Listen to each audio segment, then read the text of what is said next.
Hello, everyone, and it's that time again. Welcome to the Sidney St. James Show.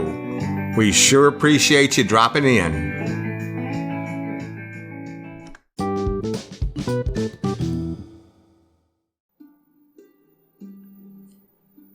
Hello, everyone. Sidney St. James with you during this holiday season of 2022. And in only 4 days from the time of this broadcast, one of the most amazing things happened that many are not even aware of. It happened, however, almost 110 years ago. You know, as you've already have experienced, it's during the holidays that traditions happen. Driving around the neighborhoods looking at the Christmas lights, or the little ones remaining in bed in the morning hours, waiting and wondering if Santa had made a visit. Or how about there's that aluminum foil star, an angel that I made when I was 6 years old, that we still hang in the Christmas tree. And then there's Barbara's Christmas ball that's always hidden inside the tree somewhere where Santa has to really look hard to find it. Surprisingly, he has found it every single year. But it was about 15 years ago that I was invited to speak to all the veterans of foreign wars: World War II, Korean War, Vietnam, Desert Storm. And back then I was working on trying to find the right topic to give a talk, which I was given 15 minutes to do only 10 days before Christmas. Well, as you probably already got figured out, I never throw anything away. Nope. I'm not necessarily a pack rat, but maybe I'm a pack man. 'Cause I got dozens upon dozens of boxes on the shelves like many of you do. It was the text that I'm going to talk about today that I found in one of those boxes. I would say at that time, lots of laughs if I was doing the text. But anyhow, I found that transcript of that particular talk. I gave it, and it was a hit, and it was a standing ovation when I finished. Very few members of the Veterans Society there ever knew about it, or ever heard about it. So it was back on Christmas Eve, 1914. That's right. That's a lot of years ago. And God began to work in His mysterious ways. Have you ever asked a question? Why would God let this happen? Or why would God let that happen? Well, on Christmas Eve, those many years ago, no one asked the question, why did God let this happen? Because they thanked God. And for this broadcast today, I thought it would be an appropriate podcast for this time of the year, for all the bad things happening in the world. Can't we all just get along with each other around this entire globe? Well, that's another story for another time. But right now, my story. On Christmas Eve, the year's 1914, in the dark, muddy trenches on the Western Front of World War I, a most remarkable thing happened. It came to be called the Truce at Christmas, and it still remains one of the most important and one of the most storied and strangest moments of the Great War, or of any war in history for that matter. British machine gunner Bruce Burns' father, later a prominent cartoonist, and wrote about it in his memoirs. Like most of his fellow infantrymen of the 1st Battalion of the Royal Warwickshire Regiment. He was spending Christmas Eve, shivering, cold beyond belief, in the muck, just doing anything he could just to stay warm. He had spent a good part of the past few months fighting the Germans. And now, in a part of Belgium, he was crouched down in a trench that stretched just 3 feet deep by 3 feet wide. His days, his nights, marked by an endless cycle of sleeplessness and fear, stale old biscuits, and cigarettes, well, cigarettes far too wet to even light. In his own words, he said, "Here I was, in this horrible clay cavity, miles and miles from home. I'm cold. I'm wet, through and covered completely with mud. There didn't seem the slightest chance of leaving, except in an ambulance." Then singing breaks out in the trenches on Christmas Eve. At about 10 p.m., Burns' father noticed a noise. In his words, he said, "I listened. Away across the field, among the dark shadows beyond, I could hear very low murmur of voices." Burns' father turned to a fellow soldier in his trench, and he said, "Do you hear the Boches, or in other words, the Germans, kicking up that racket over there?" "Yes, sir," came the reply. "They've been at it for some time now." The Germans were singing carols, as it was Christmas Eve. In the darkness, some of the British soldiers began to sing back. Suddenly, Burns' father recalled, we heard a confused shouting from the other side. We all stopped, and we listened. The shout came again.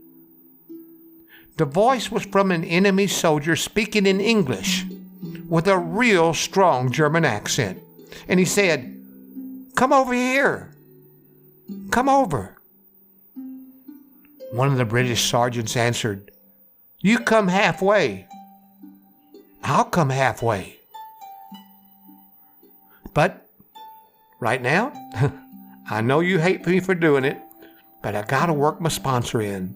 And after just a few words from my sponsor, I'll come back and tell you what happened when the two men met halfway. Be back in a short. Have you heard about Anchor.fm by Spotify? It's the easiest way to make a podcast with everything you need all in one place. Yep, Anchor has the tools that will allow you to record and edit your podcast right from your phone or your computer. And best of all, Anchor is totally free. Download the Anchor app or go to Anchor.fm to get started. Well, I'm back. What happened next would in the years to come stun the world and make history. Enemy soldiers began to climb nervously out of their trenches and to meet in the barbed wire filled no man's land that separated the armies. Normally the British and Germans communicated across no man's land with streaking bullets, with only occasional gentlemanly allowances to go out and collect the dead unmolested. But now, on Christmas Eve, there were handshakes. There were words of kindness. The soldiers traded songs. They traded dry tobacco and wine. And they joined in spontaneously holiday parties in the cold, cold night. Bert's father could not believe his eyes. Here they were, the actual practical soldiers of the German army. There was not an atom of hate on either side. And it wasn't confined to that one battlefield. Starting on Christmas Eve, small pockets of French, German, Belgium, and British troops held impromptu ceasefires across the Western Front, with reports of some on the Eastern Front as well. Some accounts suggest a few of these unofficial truces remained in effect for more than one day. For those who participated, it was surely a welcome break from the hell they had been enduring, and there's so many lives that had been lost. When the war had begun just 6 months earlier, most soldiers figured it'd be over quickly, and they'd be home with their families in time for the holidays. Not only would the war drag on for 4 more years, but it would prove to be the bloodiest conflict ever up to that time in war history. The Industrial Revolution had made it possible to mass produce new and devastating tools for killing. Among them, there were fleets of airplanes and guns that could fire hundreds of rounds per minute. And bad news on both sides had left soldiers with plummeting morale. There was the devastating Russian defeat at Tannenberg in August of 1914, and the German losses in the Battle of Marne a week later. By the time winter approached in 1914 and the chill set in, the Western Front stretched hundreds upon hundreds of miles. Countless soldiers were living in misery in the trenches on the fronts, while tens of thousands had already died. Then Christmas came. First accounts of that Christmas truce are said below. There are numerous diaries and numerous letters that go back to that time, and one British soldier that I was reading about, he was a rifleman, and his name was J. Reading. He wrote at home to his wife a letter describing his holiday experience in 1914. My company happened to be in the firing line on Christmas Eve, and it was my turn to go into a ruined house and remain there until 6:30 on Christmas morning. During the early part of the morning, the Germans started singing and shouting, all in good English. And they shouted out, "Are you the Rifle Brigade? Have you a spare bottle? If so, we will come halfway and you come the other half." Later on in the day, they came towards us, Reading described. And our chaps went out to meet them, he said. I shook hands with some of them, and they gave us cigarettes and cigars. We didn't fire that day, and everything was so quiet. It all seemed like a dream. Another British soldier that I was reading about, his name was John Ferguson, and he recalled it this way. Here we were laughing and chatting to the men whom only a few hours before we were trying to kill. There are other diaries and letters that describe the German soldiers using candles to light Christmas trees around their trenches. And one German infantryman described how a British soldier set up a makeshift barbershop charging Germans a few cigarettes each for a haircut. Other accounts describe vivid scenes of men helping enemy soldiers collect their dead, of which there were plenty. One British fighter named Ernie Williams later described in an interview his recollection of some makeshift soccer play on what turned out to be an icy pitch. The ball appeared from somewhere, I don't know where. They made up some goals, and one fellow went in a goal, and then it was just a general kickabout. I should think there were about a couple of hundred taking part in that soccer game.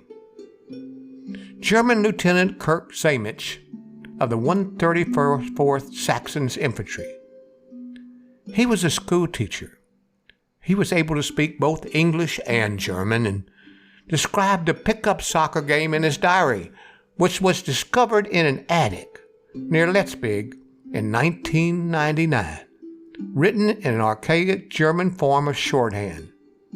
And this is what it said. Eventually, the English brought a soccer ball from their trenches, and pretty soon a lively game ensued. How marvelously wonderful, yet how strange it was. The English officers felt the same way about it. Thus Christmas, the celebration of love, managed to bring mortal enemies together as friends for a time. Gradually, news of the Christmas truce made it into the press. Christmas had come and gone. Certainly the most extraordinary celebration of it any of us will ever experience, one soldier wrote. He described a large crowd of officers and men, English and German, grouped around the dead bodies on the field, which had been gathered together and laid out in rows. The Germans, this British soldier said, were quite nice, quite polite. Just how many soldiers participated in these informal holiday gatherings has been debated over the years. There's no way to know for sure, since the ceasefires were small-scale, haphazard, and entirely unauthorized. A Time magazine story on the 100th anniversary claimed that as many as 100,000 soldiers took part. Not everyone was pleased with the truce, however. There was at least one account has survived of a Christmas truce that had gone bad. The story of Private Percy Hudgens, a Britishman, who was relaxing in no man's land with the enemy when a sniper shot to the head killed him and set off more bloodshed. The sergeant who took Hudgens' place, hoping to avenge his death, was then himself picked off and killed. In another account, a German scolded his fellow soldiers during the Christmas truce. Such a thing should not happen in wartime, he said. Have you no German sense of honor? None at all left? That was a 25-year-old soldier's name by the name of Adolf Hitler. Neither was High Command pleased with the festivities. On December 7th, 1914, Pope Benedict had implored leaders of the battling nations to hold a Christmas truce, asking that the guns may fall silent at least upon the night the angels sang. The plea was officially ignored. So when a truce spontaneously broke out, the leaders of all the armies were reportedly horrified. British General Sir Horace Smith wrote in a confidential memorandum that, and he says, "This is only illustrative of the apathetic state we are gradually sinking into." Some accounts of the Christmas truce holds that soldiers were punished for fraternization, and top command issued orders that it should never, ever happen again. For the rest of World War I, a conflict that would ultimately claim roughly 15 million lives, no more Christmas truces appeared to have occurred. But in that year, 1914, these curious holiday get-togethers reminded all those involved that wars were fought not by the forces, but by human beings. For years after, the truce became fodder for everything from artwork to made-for-TV movies to advertisements and popular songs. Today, a memorial stands in England's National Memorial Arboretum commemorating the Christmas truce itself.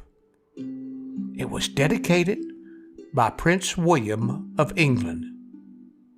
On the 100th anniversary in 2014, the English and German national soccer teams staged a friendly match in England in remembrance of the soldiers' impromptu soccer games in 1914, which, by the way, England won 1-0. What stands out most today, ladies and gentlemen, however, are the memories of the soldiers themselves, preserved in their own penmanship. One rifleman of Britain's 3rd Rifle Brigade recounted a German soldier who said, "Today we have peace. Tomorrow you fight for your country. I fight for mine. Good luck."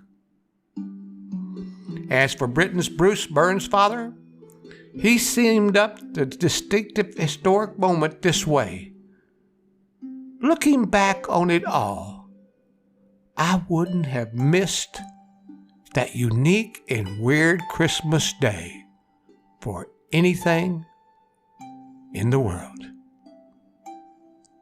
So, ladies and gentlemen, that was my story about the Christmas truce from way back in 1914 on Christmas Eve.